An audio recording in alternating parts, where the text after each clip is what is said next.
Hola, ¿qué tal? Bienvenidos a Conversando con Gio.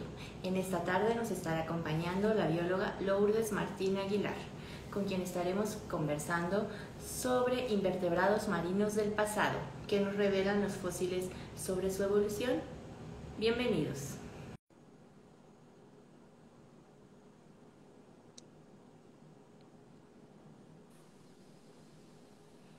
Hola Lulu, buenas Hola, tardes. ¿qué tal? Buenas tardes. Bienvenida. Muchas gracias. ¿Qué tal? ¿Cómo estás? Muy bien, ¿y tú? Bien, también. Gracias. Qué gusto tenerte aquí con todos nosotros en No, esta muchas tarde. gracias por invitarme. Gracias a ti. Bueno, pues para ir comenzando con esta charla, te voy presentando con los invitados. Eres bióloga por la Facultad de Ciencias de la Universidad Nacional Autónoma de México. Te titulaste con un trabajo sobre paleoecología de branquiópodos paleozoicos. Te has interesado por las ramas de la paleobiología, la evolución y la biología matemática. Y próximamente estás por graduarte del máster de paleontología avanzada que cursas actualmente en la Universidad Complutense de Madrid. Muy bien, muchas gracias. Bueno, Lulu, para ir comenzando con esta charla, ¿nos puedes contar un poco de cómo fue tu historia de que te decidiste estudiar biología? Pues es una historia chistosa porque me acuerdo que sí se oía bien, ¿verdad? Porque no sé si mi Sí, sí, te internet escucho está bien. bien. Ah, ok, perfecto. Porque me acuerdo que yo cuando iba en la prepa, un buen verano que estuve viendo toda esta serie, la de Cosmos de Carl Sagan, y bueno, él es un gran divulgador. Y en lo que me interesó prioritariamente fue la astronomía. Y entonces yo hice el examen de la UNAM para física, pero pues no pasé en en esa vuelta. Y luego lo hice de nuevo, pero esta vez hacia biología. Esa situación fue porque había tenido una práctica de campo en la prepa, que fuimos a Campeche, a la selva, y dije, es que es increíble, ¿no? La diversidad de seres vivos que existe, los líquenes, los hongos, etcétera. Y pues yo dije, yo quiero una carrera donde puedas estar en contacto, ¿no? Con todo esto, pero pues siempre se me quedó ahí como el gusanito de la física, de las matemáticas. Ok, entonces digamos que lo tuyo al principio era toda esta rama, ¿no? De la física, Ujú. todo, bien dices, las matemáticas. Y Sí. bueno, y ya estando, digamos, en biología, ciertamente ya cursando la carrera, ¿cómo fue que te nació esta pasión o el interés por la paleoecología, paleontología y todo esto? Pues fue curioso porque justamente durante la carrera me había decantado más por una rama biomatemática y estábamos viendo como sistemas de regulación genética en Escherichia Ok. coli con ecuaciones diferenciales y era algo muy bonito, pero yo, no sé, como que justo en esa época llevé la materia de paleobiología y me enamoré, ¿no? Como de la idea de poder descubrir seres vivos del pasado que no van a volver a existir nunca más y que el único modo de conocerlos es mediante los fósiles, ¿no? Entonces, esa idea realmente me atrapó como el misterio que hay detrás y también como el arte, ¿no? Que está en interpretar en la paleobiología. Y entonces empecé como en un proyecto de paleontología de vertebrados en Baja California, con huesitos de micromamíferos y dinosaurios, pero ya Wow, luego qué cuando... interesante. Ujú, sí, sobre todo había de estos dinosaurios herbívoros, los hadrosaurios, y ya luego me fui más hacia invertebrados, y bueno, la cuestión de la paleoecología surgió con esto de que mi asesor me dio unos braquiópodos, que son esas como conchas que se parecen a los bivalvos, pero no son bivalvos, son muy diferentes. Sí. Y entonces sobre ellos vivían estos como esclerobiontes o los bichitos, ¿no? Que viven encima de ellos, como cuando hoy en día vamos al mar y vemos, no sé, los percebes sobre ciertas estructuras, sobre otros animales, etcétera, pues igual pasaban en la antigüedad, ¿no? Bueno, hace muchísimo tiempo.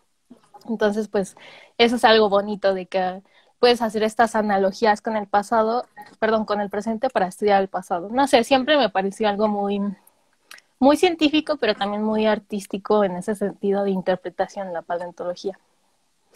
Por supuesto.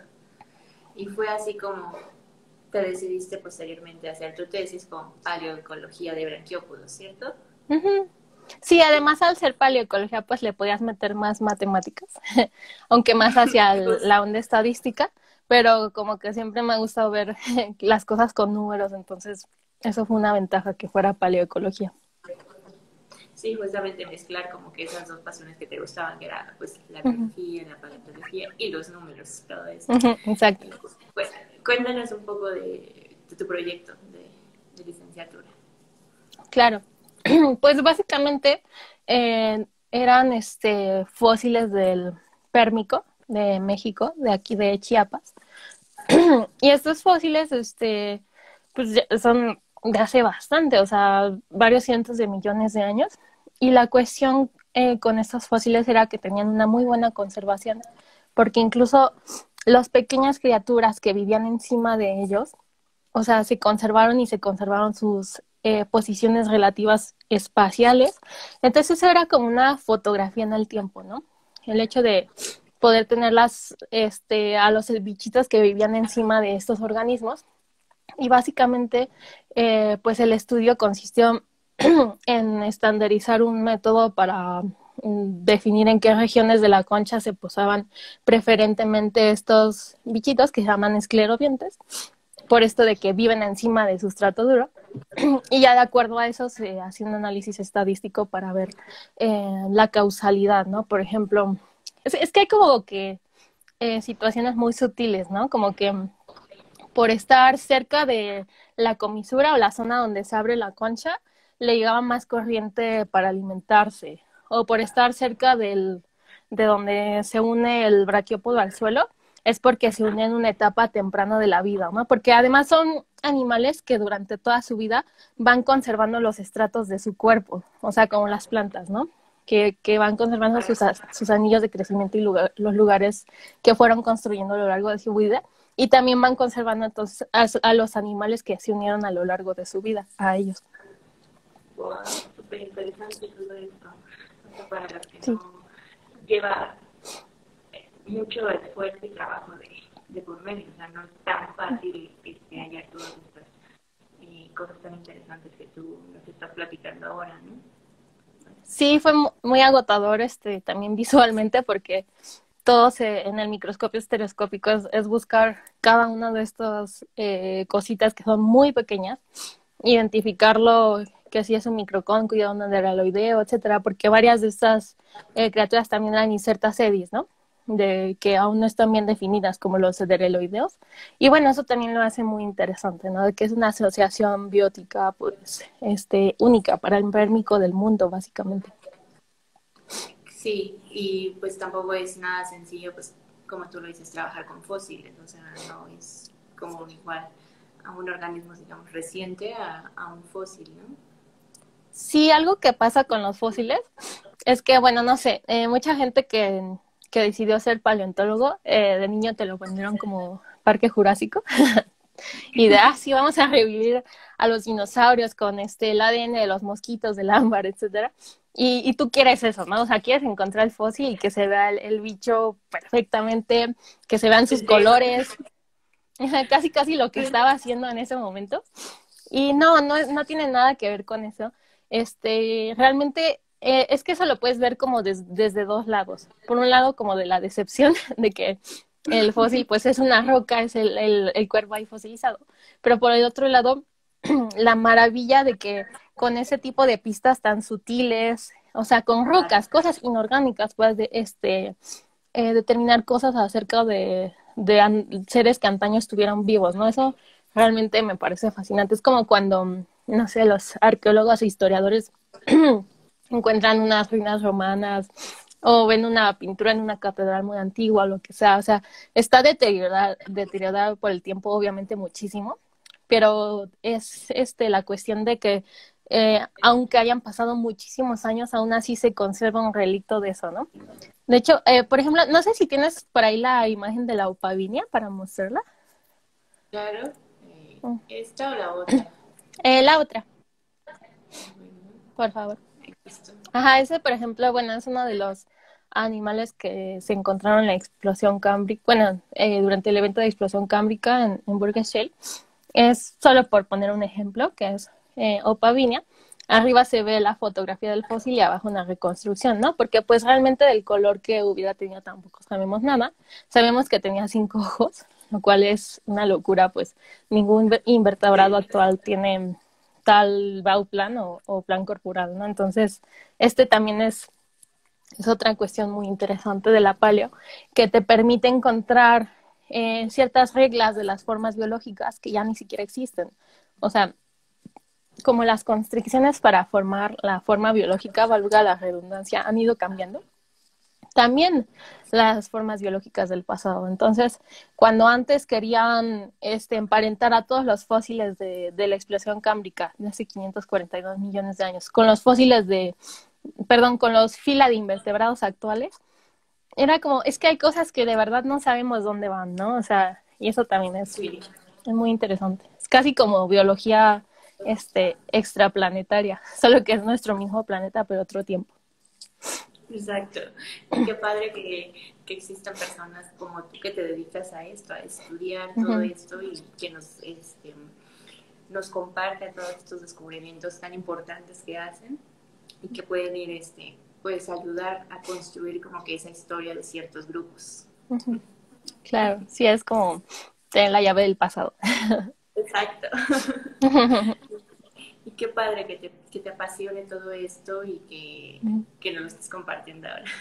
Sí, me apasiona muchísimo.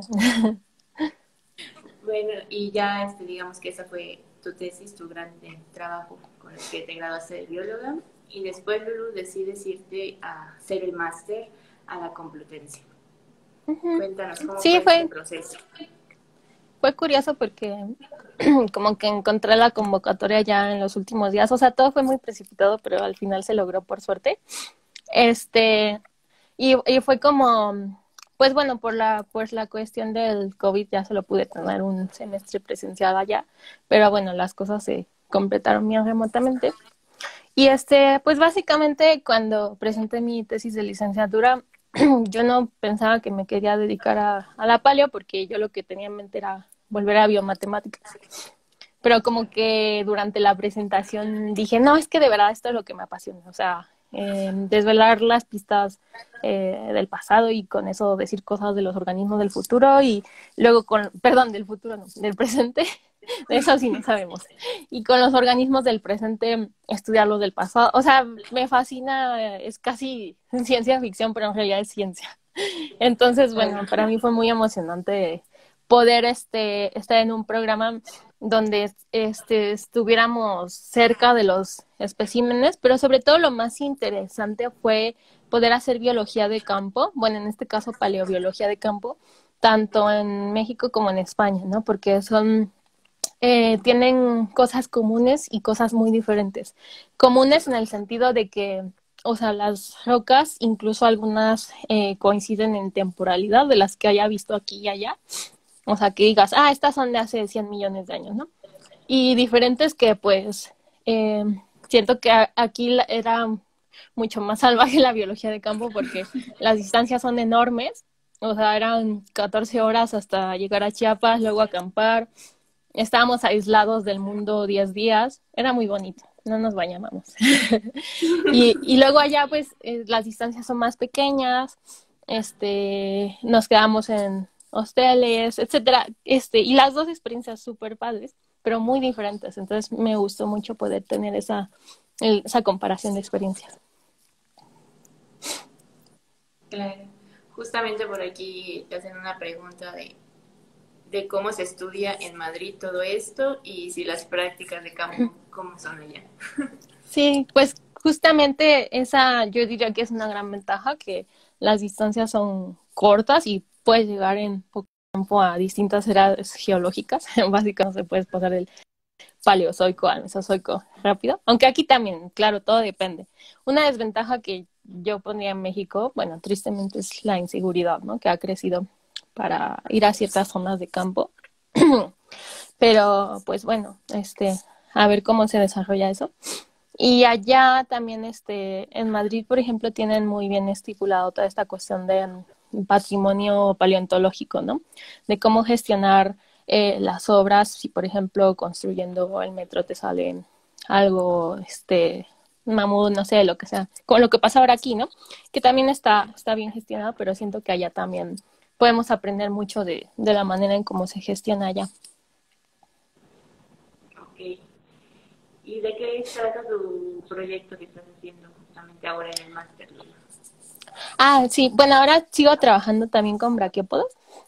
No sé si me podrías poner la otra imagen, por favor. Claro. Este, te veo un poco borrosa, ¿tú sí me ves bien? Sí, yo sí te veo bien. Y te Ah, ok, escucho muy entonces no hay bien. problema. Perfecto. Ujú. Este, pues ahora estoy trabajando con el equipo de Fernando García Joral, en la Complutense, y esa es una fotografía de una de sus publicaciones y quería mucho que la vieran porque me parece súper interesante y bonito. Lo que estamos viendo aquí son varias fotografías de rinconélidos, un tipo de braquiópodo, que en realidad es muy pequeño, es como de este tamaño. Estos son mesozoicos, ¿no? Más o menos contemporáneos a muchos dinosaurios, nada más para orientarnos más o menos en el tiempo. Y la cuestión así más interesante de estos es que a lo largo de los cambios de millones de años, o sea, tú lo ves en los estratos, va cambiando la morfología de esta comisura que, perdón, a veces está doblada, a veces más doblada, otras veces la curva es menor. No sé si ven la parte que marqué en rosa, no sé si se ve más o menos. Espero que se Sí, sí, vea. sí. Pero es genial porque de esto se pueden extraer, este, ¿cómo se dice? Conclusiones de evolución morfológica y extrapolarlas a una causalidad incluso de plasticidad fenotípica en el pasado, ¿no? O sea, como de, por ejemplo, factores ambientales como la dureza del sustrato se cree que podrían estar incidiendo en la forma de estos organismos y no tanto tener esta visión de reduccionismo genético de que todo tiene que estar determinado por selección natural, sino que también hay una fuerza plástica del ambiente que está presionando todo el tiempo con mucha intensidad, ¿no? Entonces, bueno, la verdad es que este estudio apenas por lo menos mi parte, que va a ser la tesis de maestría, apenas se está desarrollando más y pues lo que quiero hacer es una caracterización de estas curvas de las comisuras, pero con un método un poco más, o sea, con matemáticas diferentes a lo que se ha hecho ya con morfometría geométrica, porque el problema con la morfometría geométrica es que si ves dos curvas iguales, pues se ven continuas y te va a decir es la misma curva. Entonces la cuestión ahora es caracterizarlo con métodos matemáticos distintos. O sea, pues siempre es lo que más me ha gustado, ¿no? Caracterizar las formas. Ok, o sea, suena súper interesante eso que platicas porque justo eso que platicas de las curvas, de usar morfometría geométrica, sí es verdad, no es sencillo hacer morfometría geométrica y más cuando tienes estas líneas curvas, porque bien nos dices, puedes esta puede marcar que no existe como que diferencia entre esas curvas y ahora lo que tú nos platicas, este nuevo como modelo, entonces podría solucionar como que este tipo de problemáticas que tiene la morfometría geométrica, ¿no? Claro, además, o sea, la morfometría geométrica es buena, pero un gran problema es lo de que tienes que tener los puntos homólogos, ¿no? O sea, Sí.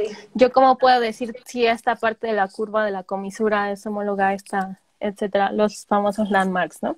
Siento que Sí, sí, si sí. podemos desarrollar un método un poquito más suave en el sentido matemático de que es justo fluya la curva, creo que nos abriría muchas puertas para el análisis de formas biológicas, que ya se ha hecho anteriormente con muchas cosas. El caso es que estas disciplinas, biología, matemáticas y en este caso paleontología, unan sus fuerzas mucho más en su médula, ¿no? Porque sí se hace mucho superficialmente, pero la cuestión es que los principios de todas estas disciplinas pueden estar conectados en un núcleo más central, ¿no? Y eso viene desde los científicos, de cómo nos relacionemos entre sí para trabajar juntos.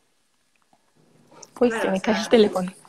esto es, este tipo de colaboraciones, como dices, y Ujú. esto que nos platicas del modelo que piensas que estás trabajando, o sea, siento que no solo para tu tesis, a lo mejor se puede tomar de ejemplo para trabajarlos con otros organismos, no sé.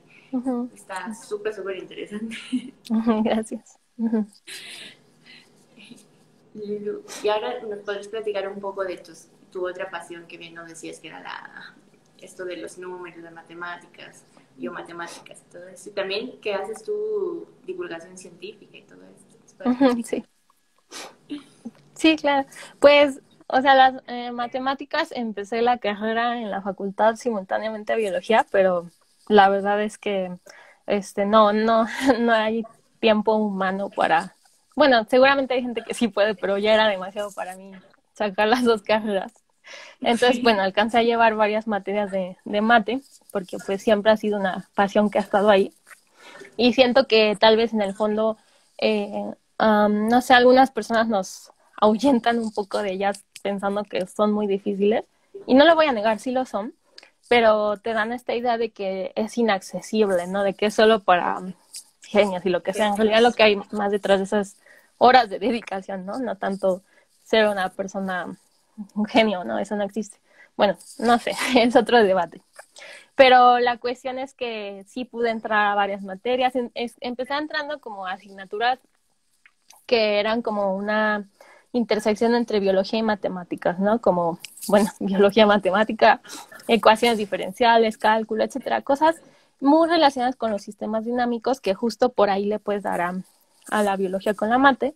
Pero luego me dieron curiosidad materias como más abstractas, como geometría diferencial o topología, que quizás sí ha habido aplicación de ellas en biología, pero es un poquito más exigua.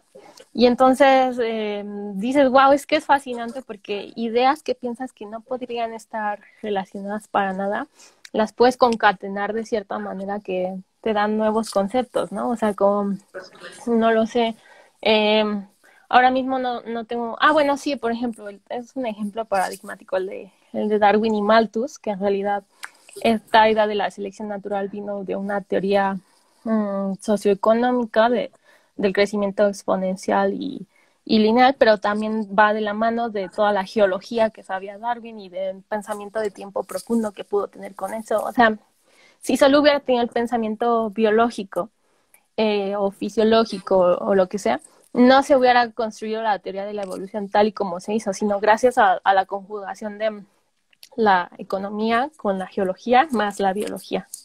Entonces, ese tipo de cosas. Y, sí, de divulgación, pues siempre me ha gustado mucho hablar con gente que no es de ciencias, de temas científicos, porque siento que Sí. tiene una curiosidad pues muy bonita, como cuando un niño te pregunta ¿y por qué? ¿y por qué? ¿y por qué? Es algo maravilloso de la gente que no deberíamos perder a nadie. Y por desgracia a algunos científicos nos pasa, quizás más en nuestras propias áreas, que empezamos a dar todos los paradigmas por sentados o a cuestionar menos y lo que sea. Y entonces intento como que promover en mí misma que eso sea algo de renovación constante, que no se deje de cuestionar. O también de que no dejarse de sorprender, ¿no? Por el funcionamiento del mundo natural, porque realmente, o sea, nosotros vivimos en él cada segundo de nuestras vidas y creo que por eso estamos acostumbrados, pero es algo absolutamente abrumador y sorprendente. Entonces eso es lo que me gusta más de la divulgación.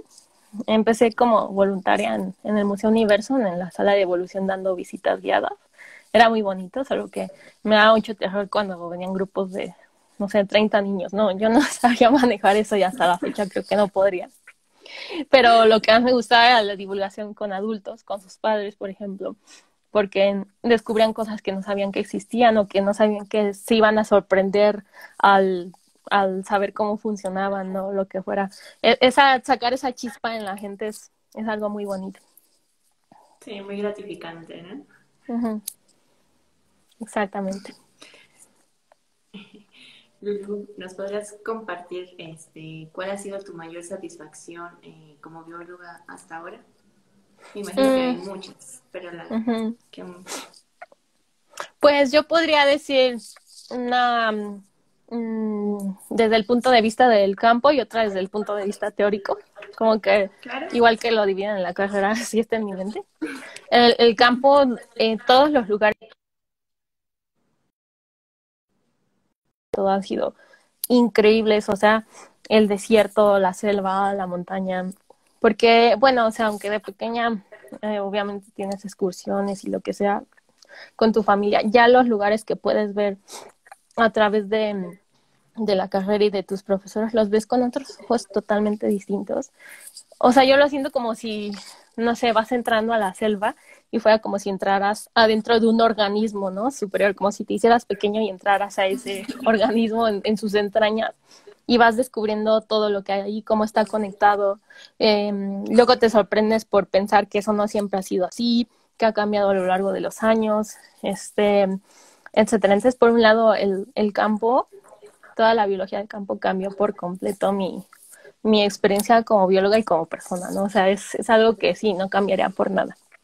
Y luego, por otra parte, así, bueno, también obviamente el laboratorio, aunque debo aceptar que nunca fui muy buena como en lo más así como, bueno, fisiología sí me gustaba, pero otras cosas como más celulares me cuesta más trabajo, lo más pequeño, pero aún así es fascinante, ¿no? O sea, poder ver todas esas cuestiones tan de cerca y no lo sé, o sea, nunca me deja de sorprender que realmente sepamos ya tanto, incluso tanto de la gran biología así de bosques, de ballenas, etcétera, como de las bacterias o del ADN. No sé, es increíble. Y luego, por otra parte, yo diría que la cuestión de toda esta carga que viene con la teoría de la evolución y teorías subyacentes, o más bien complementarias, por ejemplo, la evolución, biología evolutiva del desarrollo, la EVO-DEVO, ha sido muy satisfactorio como intelectualmente y a nivel teórico poder ver cómo se han desarrollado estos paradigmas en la biología, aprender de ellos, aprender y reaprender, porque cuando entras a la carrera pues no piensas que no sabes evolución, pero luego te das cuenta que es más complicado y luego que es sencillo, pero muy complicado al mismo tiempo. Entonces, como que yo diría que toda esa carga teórica de la evolución es muy valiosa y fue uno de los mejores momentos en mi desarrollo como bióloga. Ya, qué padre. Invito a todos los amigos que están conectados, si quieren ir dejando las preguntas para Lulu, lo vayan haciendo en los comentarios. Mientras tanto, Lulu, y hasta ahora, ¿cuál ha sido el mayor reto al que te has enfrentado como bióloga? Como bióloga, Como bióloga, o algún reto que nos quieras compartir así. a ver, estoy pensando. Bueno, es que por un lado te pregunté, es que como bióloga, porque siento que la interdisciplina o trabajar con gente de otras disciplinas, Claro. aunque ha sido muy, muy satisfactorio, también es muy difícil. Porque, bueno, primero los biólogos se nos ve como la gente que somos malos en matemáticas. Entonces, de que casi, casi, sí le gusta la ciencia, pero como era malo en matemáticas, estudió biología. No, eso es Sí, un justo. concepto súper erróneo. Habemos muchos biólogos que les gustan las mates, pero como que a veces era difícil lidiar con ese paradigma. Pero no, aún así fue más bien que mal el que se gana con la interdisciplina. Pienso que también, o sea, mmm, el campo puede ser muy duro en el sentido de que, no sé, o sea, estás horas y horas y horas picando piedras, perdón, rocas, y no te sale nada. Y cuando te sale algo es algo que ni siquiera se ve de qué grupo es y no sabes si estaba vivo o no.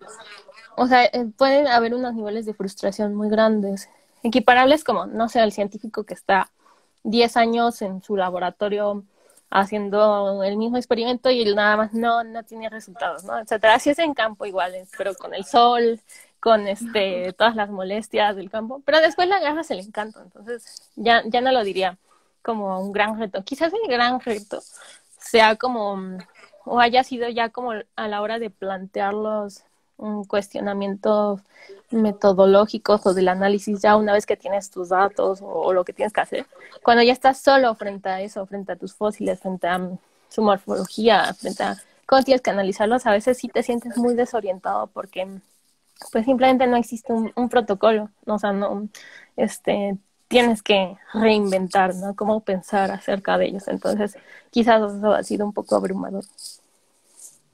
Claro, pero hasta ahora has sabido sacar adelante todos estos retos.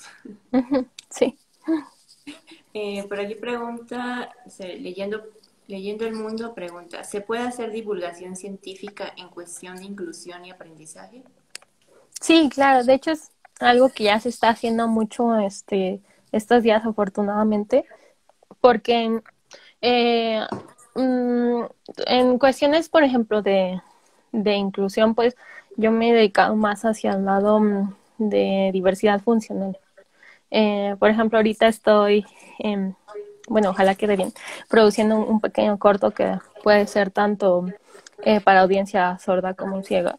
Y entonces, bueno, este es el chiste, ¿no? De que vive muchísima gente a nuestro alrededor, incluso familiares, amigos, que tenemos una forma distinta de percibir el mundo y sin embargo todos deberíamos tener este derecho al acceso a la información tanto científica, cultural, al arte, etcétera.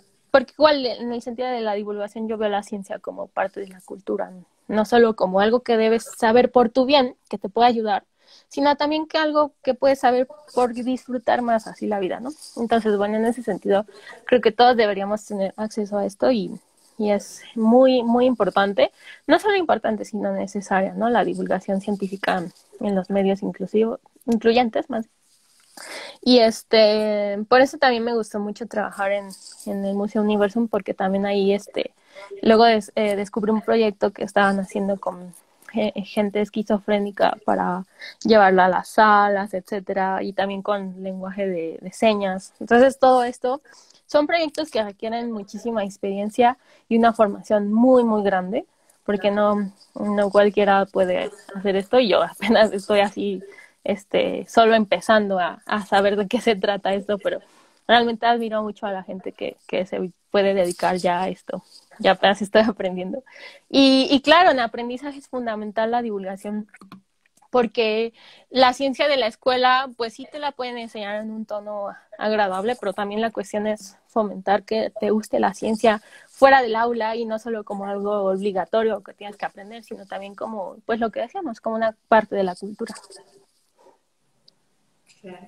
Y qué bien eso que nos platicas de este proyecto que estás haciendo de tu corto. Estoy segura que te va a ¿Cómo? quedar. Digo que qué bueno que nos hayas compartido Ah, esto sí. de que estás haciendo esto de tu corto. Qué padre que estés haciendo esto. Te va a quedar súper bien.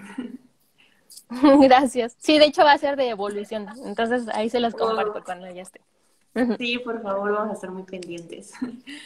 Claro. Preguntan, dicen, ¿los fósiles pueden decirnos algo sobre la evolución del desarrollo? Ok, es muy buena pregunta porque justamente va de la mano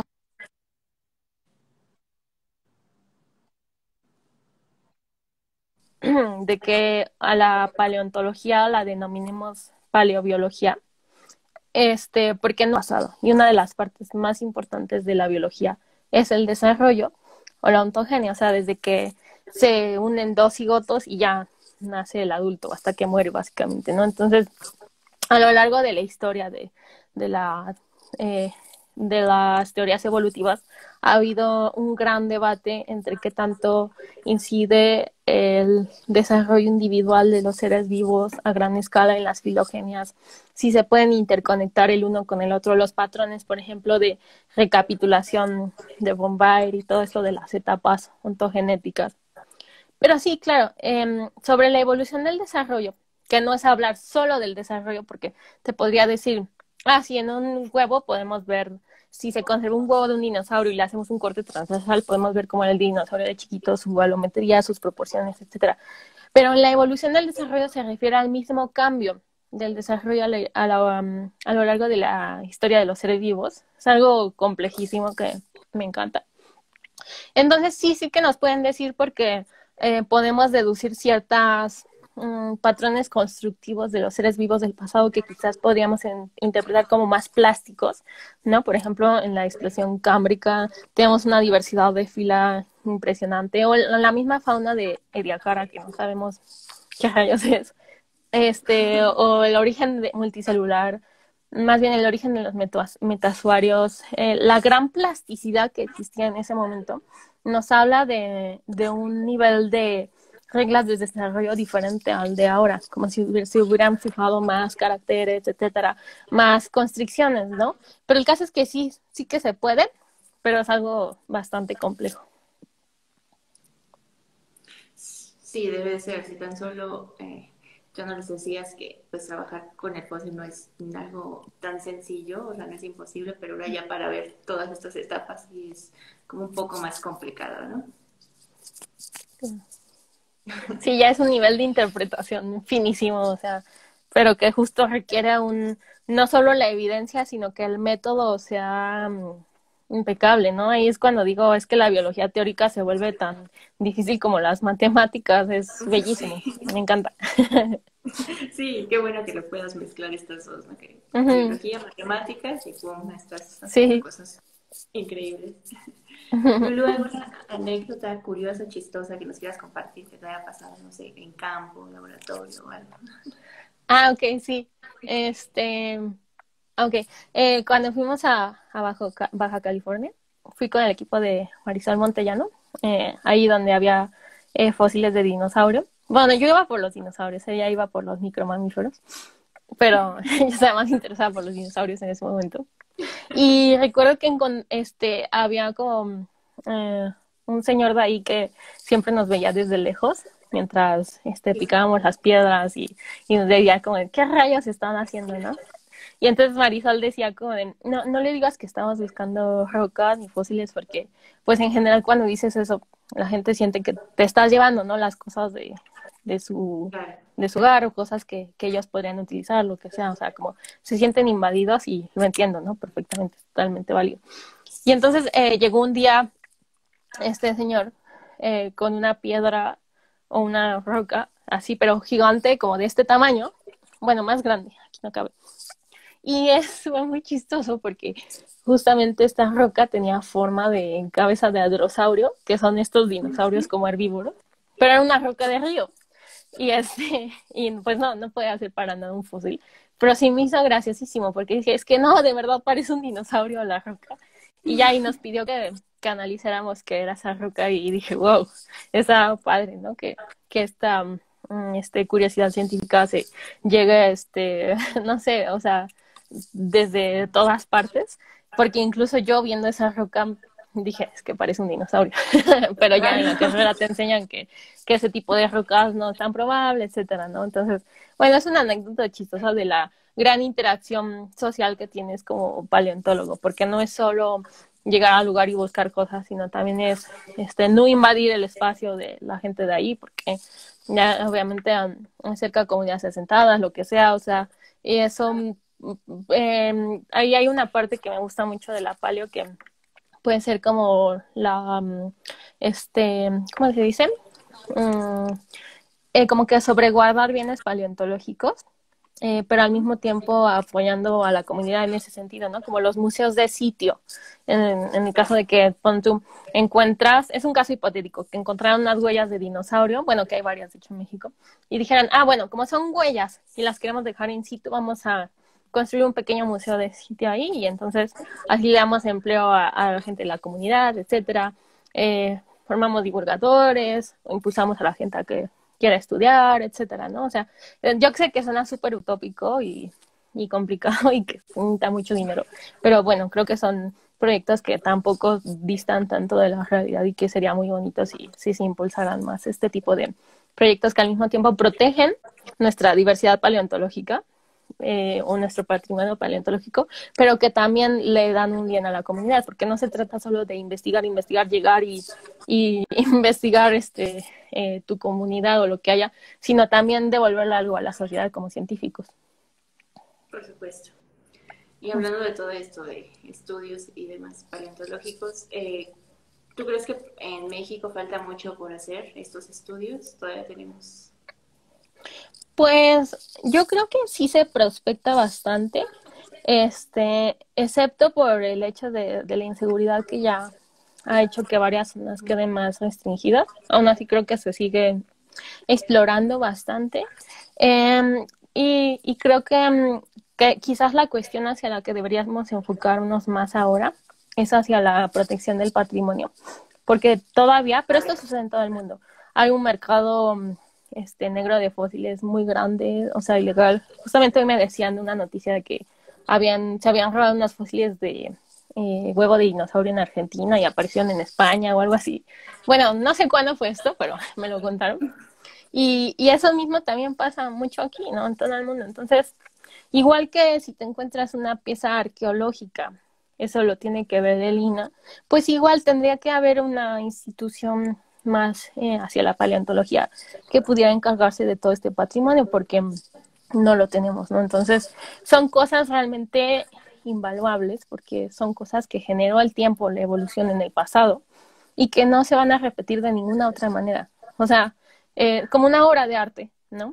O sea, la Así hizo es. Da Vinci, Miguel Ángel, etcétera, y nadie más la va a poder volver a hacer porque está en su tiempo, en su momento, la persona. O sea, son cosas que de verdad necesitan conservarse ahora o se van a perder para siempre.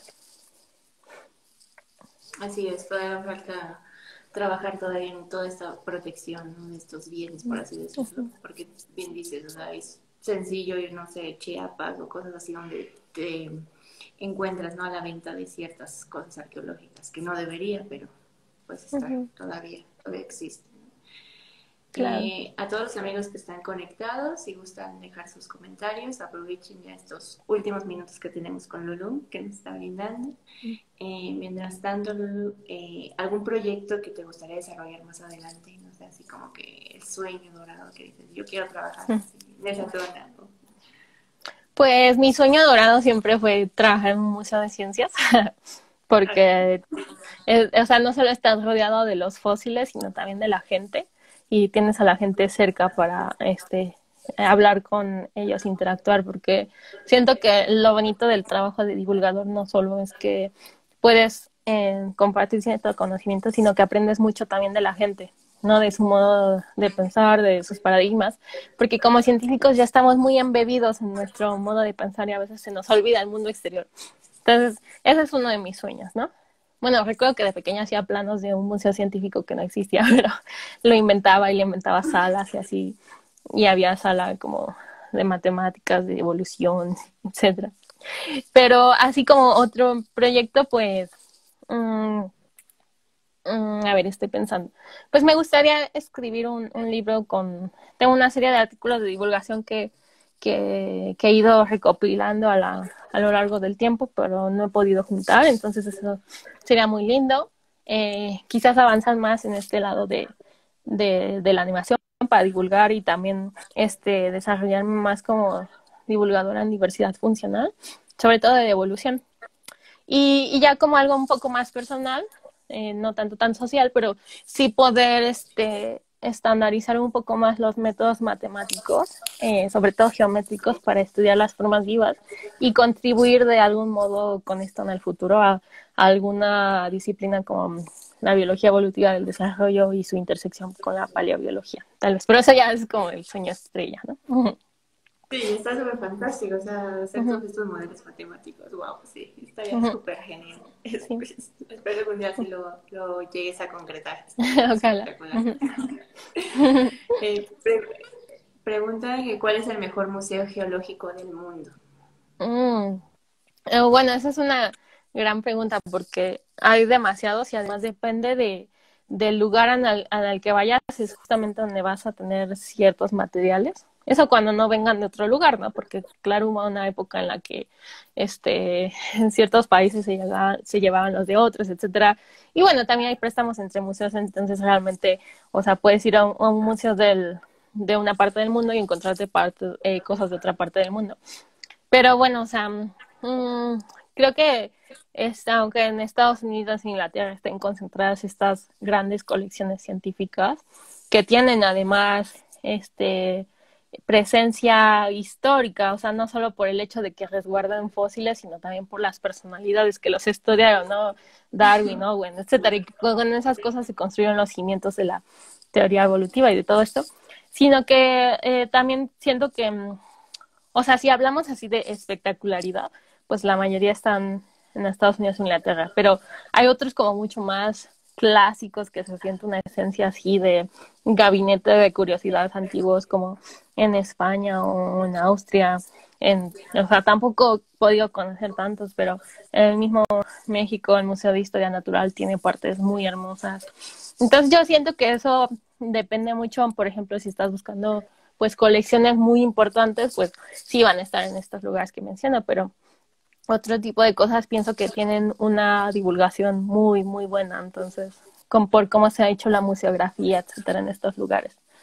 Ay, por ejemplo, aquí en México está Santa María la Ribera, ¿no? El Museo de Geología, que también es hermoso, y arriba, solo que no siempre dejan subir, están estos cuadros de José María Velasco, que le pidieron que pintara escenas de la historia de la vida, y una vez pude verlos y realmente es maravilloso. Son de estos cuadros que venían en varios libros de texto de los niños de primaria, que por ejemplo en uno salió un tigre de dientes de sable y cosas así, pues esos son de esa serie, y hay uno del Wow. Cámbrico, no sé, están espectaculares, sí. Ojalá sí algún día los puedan ver. Sí, sí, está Ujú. genial. ¿Algún consejo que les quieras dar a los biólogos o a los nuevos estudiantes de biología que quieran, no sé, estudiar la paleontología, paleoecología y todo esto? ¿Qué les dirías? Sí, mm, sobre todo tener muy presente que, bueno, que son materias que exigen mucho campo. Bueno, o sea, que si te vas a dedicar a la paleo, pues lo conveniente es que te guste el campo, porque si no, sí puedes sufrir un poco. Sobre todo en la fac, que si las prácticas son largas y pesadas, pero vale mucho la pena, son hermosas.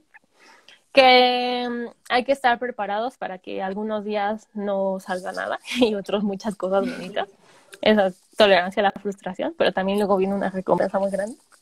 Y en cuanto a materias, pues yo llevé paleobiología de dinosaurios, estuvo muy bonita. También esa me fue metiendo mucho hacia allá.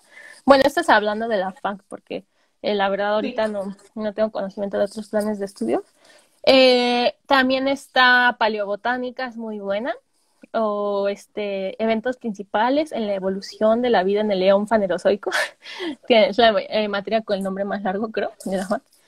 Es muy, muy buena también, o sea, todas esas tres materias, junto con paleo, obviamente, me impulsaron mucho a este mundo y me dieron un aprendizaje muy valioso.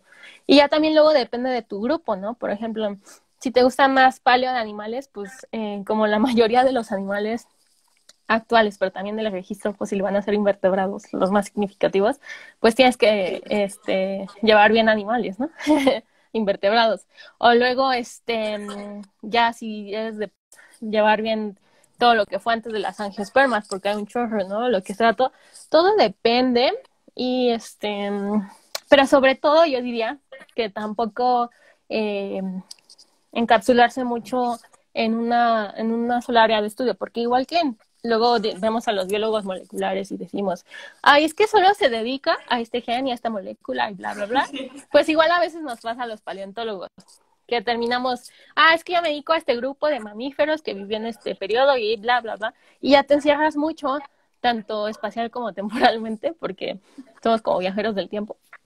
Y entonces no tienes que olvidarte de los demás grupos, ¿no? Aunque seas paleontólogo de animales, vertebrados, invertebrados, conocer las plantas del pasado, incluso los hongos, que también hay hongos fósiles, etcétera, la geología. La paleo tiene una carga de geología muy fuerte y entonces eso también es importante que te guste. La verdad me parece una ciencia preciosa.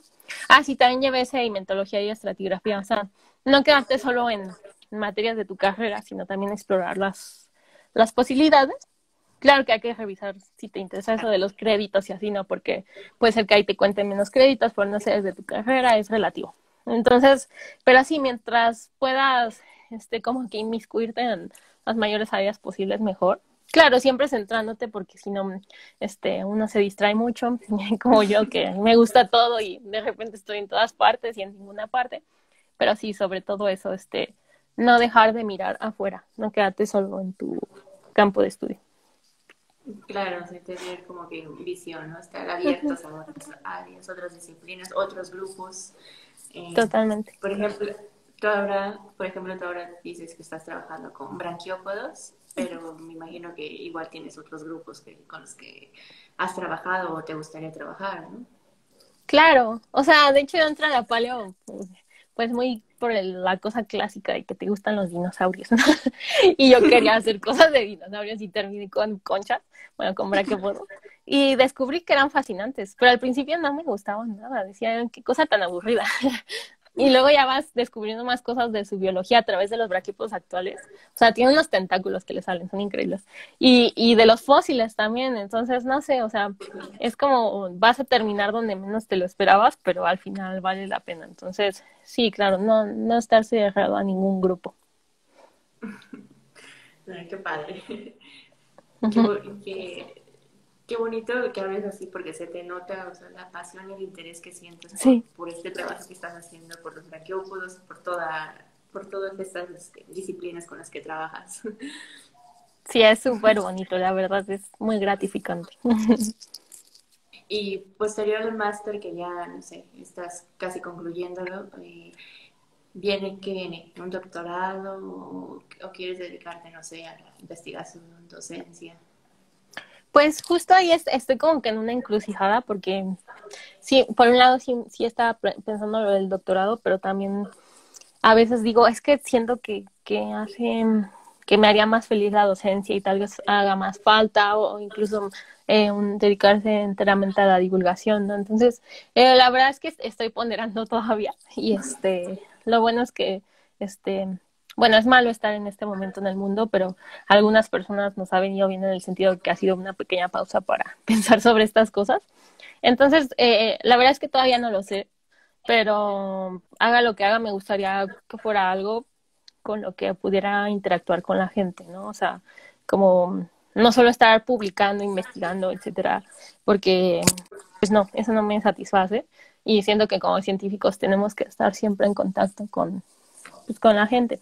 Entonces, me gustaría algo donde pudiera retribuir algo al resto de la gente.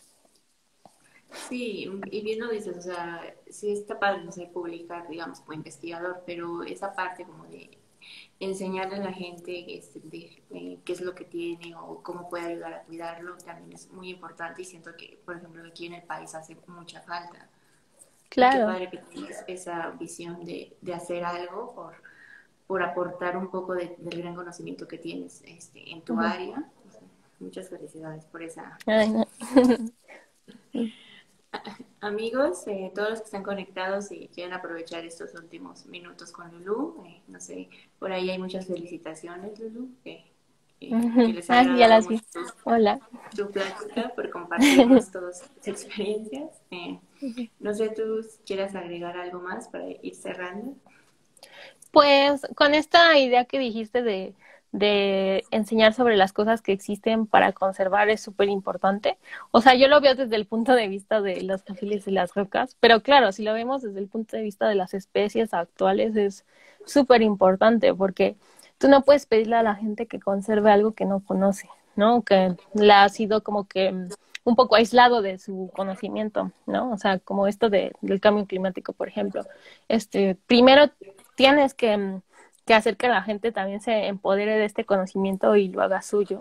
No solo los datos en sí o las teorías o lo que sea, sino la misma forma de pensar científicamente, de que eso te satisfaga intelectualmente, pero también que te dé un panorama de por qué necesitamos conservar las especies, por qué necesitamos administrar ciertos recursos con inteligencia, porque, etcétera, todo, porque de verdad a veces, y más lo vemos con esta crisis, parece que las decisiones que se tomarán, si sean tan aleatoriamente y tan científicamente, que de verdad te das cuenta de la necesidad, ¿no? Que hay de que esto de que se socialice más la ciencia. Entonces, bueno, quisiera dejar ese mensaje, pero también siempre bajo el escudo de que no solo hacerlo como por un medio o por un uso que se le pueda dar, sino también porque es algo muy bonito y muy estético y que nos puede dar mucha gratificación, ¿no? Entonces, creo que vale la pena entrar en ese mundo, seamos científicos o no,